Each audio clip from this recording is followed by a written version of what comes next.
All right, and following Thursday's sports wagering action, we're now 7-0 in our last 7 board member tier package bets on Pt.2. And the link for today's board member tier package bet is in the description section below. $1,000 bettors are up over $6,300 during that span. Now, the board member tier is an all-inclusive package that I offer on my website. And not only do you get access to my board member tier package bet itself, you also get access to every single bet that I give out on that webpage all the way through the end of February. Now, if you're not signed up for that package, or if you have no idea what I'm talking about, I'll explain a little bit more about it in just a moment. But before we go ahead and move on, just want to take a quick timeout and welcome you to the video. My name is Brock Page, and I do sports picks for free right here on YouTube. What else do I do? Oh, I also sell my personal bets on Pt.2, and I have packages on that website starting at just $1.99. Now, the purpose of these YouTube videos is to provide you with free informational sports betting content. It's also designed to generate interest in signing up for a membership on my website. Now, you may be wondering what the difference is between what I do here on YouTube and what I do on my webpage. Well, what I do here on YouTube is I'll handicap the entire slate of games in any given sport, side and total. And what I do on my website is I actually share with you which one of these free YouTube picks on my channel that I'm actually betting on personally. And with that, guys, let's go ahead and dive into our part 2 video. We did part 1 a little bit earlier. Now it's time for the second half here. Now, the first game we're going to cover, not on our big screen behind me, but definitely a game of interest. I'm talking about Virginia Tech taking on Miami. And that's going to be a 3 o'clock Eastern tip-off on Saturday, February 26, 2022. Miami's -1 with a total at 140.5. Now, the Miami Hurricanes got the W in 4 out of their last 5 ball games. They're also 10-4 straight up at the Watsco Center. The Canes are scoring nearly 79 points a game. They're actually doing a pretty nice job shooting from the field. Cameron McGusty scoring over 17.5 points a game, along with 5 rebounds and 2.5 assists. Meanwhile, Isaiah Wong, he's scoring over 15 points a game himself, along with 4 boards and a couple assists as well. Now, when it comes to shooting from the stripe, the Canes make over 73% of their free throws. They're taking on a Virginia Tech team who doesn't score a whole lot on the road. The Hokies are averaging only 66 points a game when they travel. Now, Vatech also finds themselves amongst the worst offensive rebounding teams on the road in the ACC. When it comes to the total in this one, 7 out of VTech's last 10 meetings with Miami got over the line. So if you're into historical trends, you certainly want to think about that one there. They also let the Canes score over 75 points a game in their last 10 head-to-head meetings. Meanwhile, Miami saw 4 out of their last 6 get over the posted total themselves. 9-5 to the over this year in their own building. I'm going to lean toward Miami -1 in the over 140.5. Next contest, it is going to be Seton Hall versus Xavier, 3:30 p.m. East. Xavier's -2 with the total at 142.5. And as much as the Musketeers have struggled here recently, they've still been really good overall at home. They're 12-4 straight up in the Cintas Center, and they're scoring 75 points a game there. Jack Nunge, he's averaging over 13 points per contest, along with 7 rebounds. Meanwhile, Paul Scruggs, he's scoring over a dozen points a game himself, along with 4 rebounds and 4 assists. Now, when it comes to defensive play, Xavier is limiting their competition to just 64 points a game in front of their home crowd. They're taking on a Seton Hall team who has a losing record on the road this year, and they're shooting only 39% in their contests away from home. As a matter of fact, the Pirates are averaging only 69 points a game when they travel. When it comes to the total in this one, Seton Hall saw overs recently with Villanova and this very Xavier team. Meanwhile, Xavier went 4-1 to the over in their last 5 themselves. They also averaged 74 points a game in their last 10 meetings with Seton Hall. I'm going to lean towards Xavier -2 in the over 142.5. Next contest, it is going to be Auburn versus Tennessee. 4 o'clock Eastern start time. Tennessee's -3 with a total at 140. Now the Vols have been nearly impossible to beat at home. They're 14-1 straight up in the Thompson Bowling Arena. And they're limiting their competition to just 60 points a game there.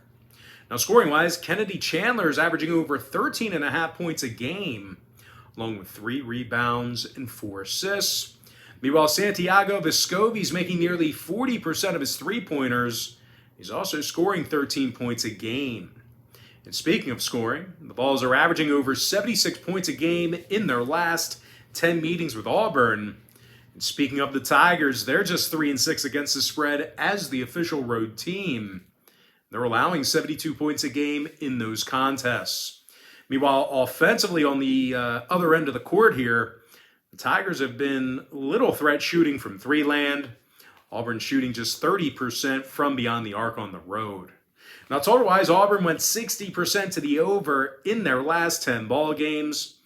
They're also 9-1 to the over in their last 10 against Tennessee. So once again, if you're into historical trends, plenty of overs to go around between these two teams. Meanwhile, the Vols on the other side of things, they saw overs recently with Missouri, Vanderbilt, and South Carolina. I'm going to lean toward Tennessee -3 in the over 140. Next contest, it is going to be Duke versus Syracuse, 6 o'clock Eastern start time. Duke's -5 with the total at 152. Now, the Blue Devils are on a 5-game winning streak. They lost only 2 games since January 8th. The Blue Devils have won 9 out of their last 11 away from home this year. They're actually playing some of the best road defense in the country. Duke's limiting their competition to just 39% shooting from the field on the road. They're also in the top 20 in fewest road points allowed. They're taking on a Syracuse team who failed to cover the point spread in 3 out of their last 4 ball games. And simply put, they just don't play good enough on defense. Don't really know how to sugarcoat it. They just don't play good enough on the defensive end of the court. The Orange allows 74 points a game in the Carrier Dome. And they're amongst the worst in the ACC in defensive boards. Now, total-wise, when it comes to the number in this one, Syracuse is 64% to the over on their own court. They also saw 6 out of their last 10 meetings with Duke get over the line. Meanwhile, the Blue Devils on the other side of things, they saw overs recently with the likes of Florida State, Clemson, and Virginia. I'm going to lean toward Duke -5 in the over 152. Next contest, it is going to be South Carolina versus Alabama. That's going to be a 6 o'clock Eastern tip-off. Alabama's -9.5, totals 152. The Tide's been real tough to beat at home this season. Actually 12-2 straight up in Tuscaloosa. And they're scoring 80 points a game in their own arena. Jaden Shackelford scoring over 16.5 points a game along with 5 rebounds. Meanwhile, Javon Quinterly scoring 14 points a game himself, along with 3 boards and 4 assists. Now, Bama's also one of the best rebounding teams in the country as well. They're currently in the top 15 in offensive boards. They're taking on a South Carolina team here who has a losing record on the road this year, and they really struggled offensively in those contests. And as a matter of fact, the Gamecocks are averaging only 65 points a game when traveling this season. And in addition to that, they're shooting just 40% from the field in those contests I just mentioned.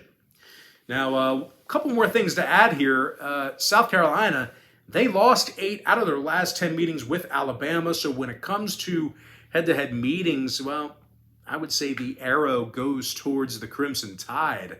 Now, total-wise, South Carolina's gone 80% to the over in their last 10 ball games. They also allowed over 73 points a game in their last 10 meetings with Alabama. Meanwhile, the Tide on the other side, they went 60% to the over in their last 10 themselves. I'm going to lean toward Alabama -9.5 and the over 152. Next matchup, it is going to be Texas Tech versus TCU. That's going to be a 6 o'clock Eastern start time. Texas Tech is -5 with the total at 127.5. But as good as the Red Raiders have been this season, they've actually played quite poorly on the road. Texas Tech lost 5 out of their last 8 when traveling, and they averaged only 61 points a game in those road games. Now, even worse than that, the Red Raiders shot just 23% from three-land away from home as well. They're taking on a TCU team who's 10-4 straight up in their own building, and they're limiting their competition to just 63 points a game there. Now, scoring-wise, when it comes to offensive production, Mike Miles averages nearly 15 points a game, along with 3 rebounds and 4 assists. Meanwhile, Emmanuel Miller, he's scoring 10.5 points per contest himself, along with 6 rebounds. And speaking of boards, TCU is currently in the top 15 in the nation in defensive boards per game. Now, total-wise, the Horned Frogs saw unders recently with the likes of Baylor and Iowa State. Meanwhile, Texas Tech, they saw 5 out of their last 8 fall under the line themselves.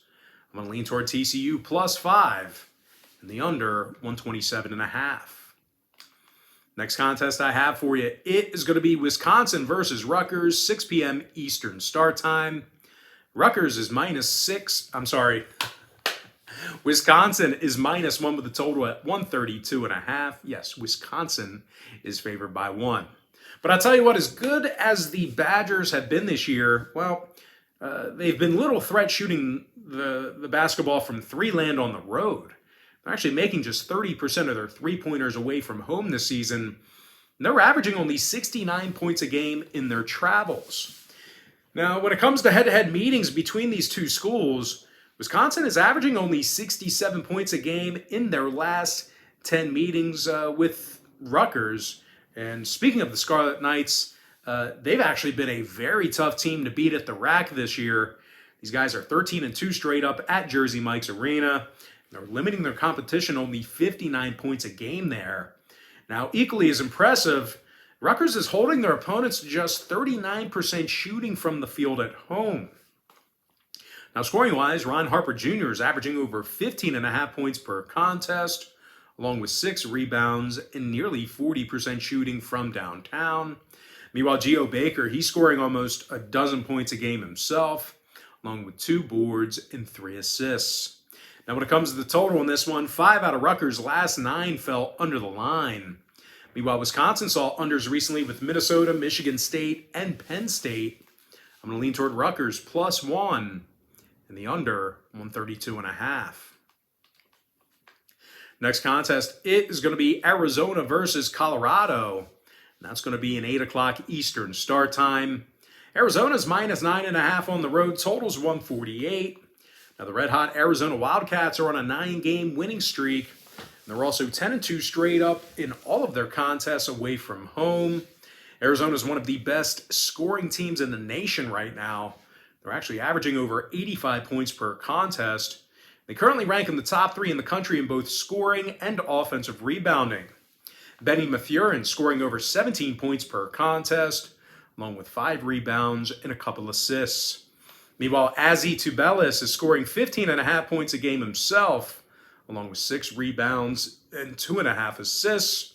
Now, when it comes to defensive play in this one, the Wildcats are also in the top 3 in the country in defensive field goal percentage. We're looking at a very well-rounded club. Now, they're taking on a Colorado team who covers in only 25% of their home games. These guys have been really bad covering the number in front of their home fans. They also allowed over 77 points a game in their last 10 meetings with Arizona. Now, the Buffs also failed to cover the point spread a little bit more recently against the likes of Arizona State, Utah, and Oregon. When it comes to the scoring in this one, Colorado's 10-6 to the over as the official home team. They also went 60% to the over in their last 10 meetings with Arizona. Meanwhile, the Wildcats saw 4 out of their last 6 get over the posted total as well. I'm going to lean toward Arizona, -9.5, and the over 148. Next contest, it is going to be Kansas versus Baylor, 8 o'clock Eastern tip-off. Now, this game's currently off the board, But regardless of where this number opens up at, we're actually looking at a Baylor team who's been really good at home this year. They're 13-2 straight up in the Farrell Center. They're actually in the top 25 in fewest points allowed per contest at home. The Bears are limiting their competition to just 58 points a game in their own arena. They're limiting their competition to just 29% shooting from three-land there. Now when it comes to the scoring in this one, Adam Flagler is averaging over 13.5 points per contest, along with 2 boards and 3 assists. Now Flags is also drilling nearly 41% of his shots from downtown. Meanwhile, LJ Cryer is making 47% of his three-pointers. He's also scoring 13.5 points a game. Now, obviously, you got to keep an eye on LJ Cryer. He's always banged up, always listed as questionable. A lot of times ends up playing anyway. So he is officially listed as questionable, although I'm very optimistic we will see him in action. Now, speaking of scoring, Baylor's averaging 80 points a game at home this year. They're actually making nearly 50% of their field goals in their own building. They're taking on a Kansas team who, believe it or not, has a losing record against the point spread away from home this year. And they're allowing 71 points per contest as the official road team. Meanwhile, offensively, on the other end of the court, the Jayhawks are averaging only 69 points a game in their last 10 head-to-head meetings with Baylor. I'm going to go ahead and lean toward Baylor, winning this one outright for some money line cash. And with that, guys, we're going to jump into our next and final matchup for Part 2. It is going to be Creighton versus Providence, 8:30 p.m. East. Providence is -4, totals 136.5. But despite how good the Friars have been this year, they did fail to cover in 3 out of their last 4 ball games. The Friars have also been little threat shooting from three-land at home. These guys are making only 32% of their three-pointers in the friendly confines of their own arena. Now, they're taking on a Creighton squad who allows just 66 points per contest themselves, and they're limiting their competition to only 39% shooting from the field.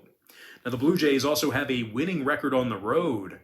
They're covering the point spread in 70% of those road games, one of the best covering road teams in the entire country. Now, scoring-wise, Ryan Hawkins averages over 14 points a game, along with 7 rebounds. Meanwhile, the big guy, 7'1" center Ryan Kalkbrenner, he's averaging over a dozen points a game, along with 7 boards as well. And speaking of rebounds, the Blue Jays are currently in the top 25 in the nation in road offensive boards. Now, total-wise, Creighton's 4-1 to the over in their last 5. Meanwhile, Providence saw their last 4 straight get over the line. 70% to the over in their last 10. I'm going to lean toward Creighton +4 in the over 136.5. And with that, guys, that's going to do it for me. Don't forget to check me out on Pt.2. If you guys do end up getting a membership here today on my website, just keep in mind you're going to get billed the day you sign up and then the first of every month following that. I always tell folks in every single video, the earlier in the month you sign up, the better. And guys, if you want to get access to every single pick that I give out on that website, you're going to want to sign up for my board member tier package. But most importantly, guys, got to thank you for joining me right here on YouTube. Really hope you enjoyed all this great free content, all this great free information. With that said, guys, happy Friday or Saturday to you, depending on when you're watching this. Best of luck to you. And I look forward to seeing you later on today on my website at Brockpage.com.